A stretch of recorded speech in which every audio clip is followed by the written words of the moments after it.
Hi friends, welcome to Dheeru's kitchen. Today మన కిచెన్లో special recipe వచ్చేసి వెజ్ ఫ్రైడ్ రైస్ అండి. దీన్ని చాలా సింపుల్గానే మీకు స్ట్రీట్ స్టైల్లో లాగా చూపించబోతున్నాను. ఈ రెసిపీని ఏమాత్రం స్కిప్ చేయకుండా ఎండ్ వరకు చూస్తే మీకు ఇక్కడ చూపించిన స్ట్రక్చర్ అండ్ టేస్టీతో వెజ్ ఫ్రైడ్ రైస్ అనేది రెడీ అయిపోతుంది.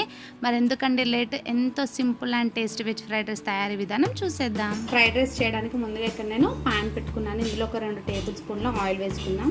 ఆయిల్ కాస్త హీట్ ఎక్కాక ఒక 5-6 వెల్లుల్ని ఈ విధంగా తుంచి వేసుకోండి. ఆయిల్లో ఒక 1/2 నిమిషం పాటు దూరగా ఫ్రై చేసుకోవాలి. వెల్లుల్లి ఫ్రై అవుతుండగా మనము కట్ చేసి పెట్టుకున్న ఉల్లిపాయ ముక్కలను యాడ్ చేసుకుందాం. ఇక్కడ నేను 2 మీడియం సైజ్ ఉల్లిపాయని ఈ విధంగా సన్నగా కట్ చేసి వేస్తున్నాను.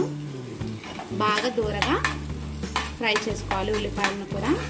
ఒక 2-3 పచ్చిమిర్చిని ఇలా తుంచి వేస్తున్నాను. మీరు కావాలంటే మరి చిన్న చిన్న ముక్కలుగా కూడా కట్ చేసి వేసుకోవచ్చు. అలాగే ఇందులో కట్ చేసి పెట్టుకున్న బీన్స్, క్యారెట్, క్యాప్సికమ్ను కూడా 1 by 1 యాడ్ చేసుకుని మీడియం ఫ్లేమ్లో ఉంచుకొని దూరగా ఫ్రై చేసుకోవాలి. అన్నీ కూడా బాగా మగ్గనివ్వాలి. గ్రీన్ బఠానీని కానీ క్యాబేజీని కానీ కూడా యాడ్ చేసుకోవచ్చు. అది మీ చాయిస్ అండి. ఇంట్లో ఉంటే వేసుకోవచ్చు, లేదంటే స్కిప్ చేయొచ్చు. పూర్తిగా బాగా మగ్గనివ్వాలి, ఫ్రై చేసుకోవాలి. బాగా కలుపుకొని సరిపడా సాల్ట్ని కూడా యాడ్ చేసుకోవాలి.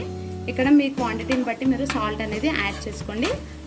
ఇప్పుడు ఒకసారి మిక్స్ చేసుకొని ఒక 5 నుంచి 10 నిమిషాల పాటు మధ్యలో మిక్స్ చేస్తూ ముక్కలను సాఫ్ట్గా మగ్గనివ్వాలి. ఇలా ముక్కలన్నీ బాగా మగ్గిపోయాక ఇందులో కొద్దిగా సోయా సాస్ని యాడ్ చేసుకుందాం. ఒక 1/2 నిమిషం పాటు ఈ సోయా సాస్ అనేది ముక్కలకు పట్టేలా బాగా మిక్స్ చేసుకోండి. అలాగే నేను ఇందులో ఫ్రైడ్ రైస్ మసాలాను కూడా యాడ్ చేస్తున్నాను. ఒక 1/2 టీ స్పూన్ అంతా మీరు కావాలంటే వేసుకోవచ్చు, లేదంటే స్కిప్ చేసుకోవచ్చు. మిక్స్ చేసుకుందాం మసాలా ముక్కలకు పట్టేలాగా. ఇప్పుడు నేను ఇక్కడ రైస్ని సపరేట్గా వండుకున్నాను. ఆ అన్నాన్ని ఇందులో యాడ్ చేసుకుందాం. మీరు కావాలంటే మిగిలిన అన్నంతో కూడా చేసుకోవచ్చు. ఫ్రైడ్ రైస్ అనేది అప్పటికప్పుడు ఎంతో టేస్టీగా ప్రిపేర్ చేసుకోవచ్చు. చాలా సింపుల్గా మనం రెడీ చేసిన మసాలా అంతా కూడా వైట్ రైస్కి పట్టేలాగా బాగా మిక్స్ చేసుకోవాలి. అలాగే ఇందులో ఒక 1/2 చెక్క నిమ్మరసాన్ని కూడా తీసుకుంటున్నాను. ఇది ఫ్లేవర్ అనేది చాలా బాగుంటుంది. మీరు కూడా ఇలా ట్రై చేయండి. మరొక్కసారి పూర్తిగా మిక్స్ చేసుకొని గ్యాస్ ఆఫ్ చేసుకొని సర్వ్ అవుట్ చేసుకుంటే ఎంతో టేస్టీ వెజ్ ఫ్రైడ్ రైస్ అనేది రెడీ అయిపోయింది.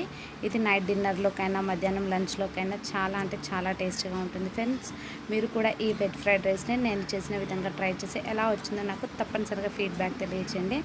నా రెసిపీ కనుక మీకు నచ్చినట్లయితే like and share and subscribe చేయండి. Thank you for watching.